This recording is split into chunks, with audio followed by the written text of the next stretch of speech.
Year 584 में हजरत उमर का जन्म मक्का में हुआ था। वे बनुआदी कबीले से थे जो कुरैश जनजाति का हिस्सा था। उनका परिवार मक्का के प्रमुख और प्रभावशाली परिवारों में से एक था। बचपन में ही उन्होंने पढ़ना लिखना सीख लिया था, जो उस समय मक्का में एक दुर्लभ कौशल था। वे अपनी शारीरिक शक्ति और पहलवानी के लिए भी प्रसिद्ध थे। इस्लाम से पहले उमर अपने दृढ़ व्यक्तित्व और साहसी स्वभाव के लिए जाने जाते थे। वे एक व्यापारी और कूटनीतिज्ञ थे और कई बार मक्का की ओर से प्रतिनिधि के रूप में विभिन्न जनजातियों के पास जाते थे। उनका जीवन मक्का की बहुदेववादी समाज के अनुरूप था, जहां वे अपनी पारंपरिक धार्मिक आस्थाओं का पालन करते थे। प्रारंभ में उमर इस्लाम के कड़े विरोधी थे। वे इस्लाम और पैगंबर मोहम्मद सल्लल्लाहु अलैहि वसल्लम के प्रति बहुत कठोर थे। उन्होंने मुसलमानों को सताने और उनके खिलाफ खड़े होने में महत्वपूर्ण भूमिका निभाई।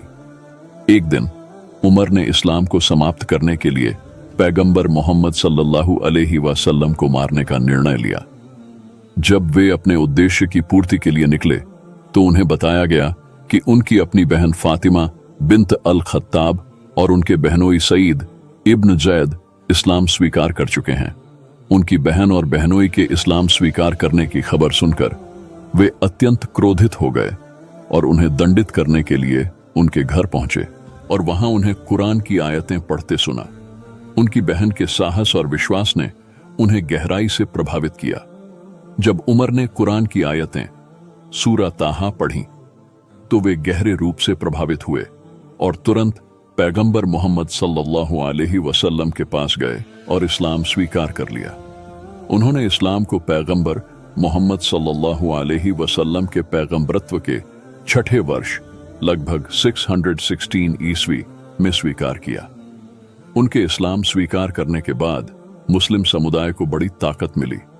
उन्होंने खुलेआम अपने इस्लाम को घोषित किया, जिससे अन्य मुसलमानों को भी साहस मिला।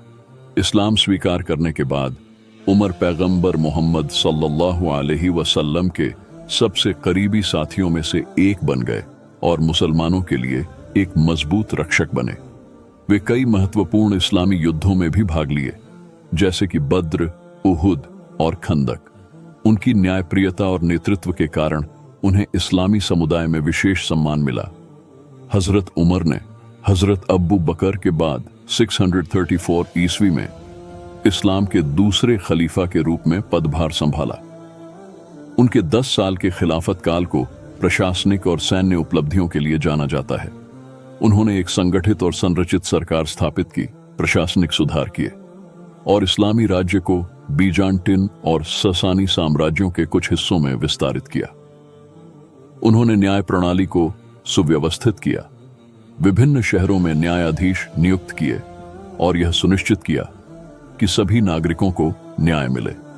हजरत उमर ने कई सार्वजनिक कल्याण योजनाओं की शुरुआत की, जैसे कि बैतुल माल सार्वजनिक खजाना की स्थापना, सिंचाई प्रणाली का विकास, सड़क और पुलों का निर्माण और हज यात्रियों के लिए सुविधाओं का प्रबंधन। उनके कार्यकाल में इस्लामी राज्य का क्षेत्रफल तेजी से बढ़ा और इसमें कई नए प्रदेश शामिल हुए। हजरत उमर की 644 ईस्वी में मदीना की मस्जिद में फज्र की नमाज के दौरान अब्बू लुलुआ नामक एक फारसी गुलाम द्वारा हत्या कर दी गई थी। उनकी मृत्यु के बाद उनके नेतृत्व और सुधारों का प्रभाव इस्लामी शासन और समाज पर बना रहा। निष्कर्ष, हजरत उमर का इस्लाम स्वीकार करना इस्लामी इतिहास में एक महत्वपूर्ण मोड़ था। उनके इस्लाम में प्रवेश से मुस्लिम समुदाय को बहुत ताकत मिली।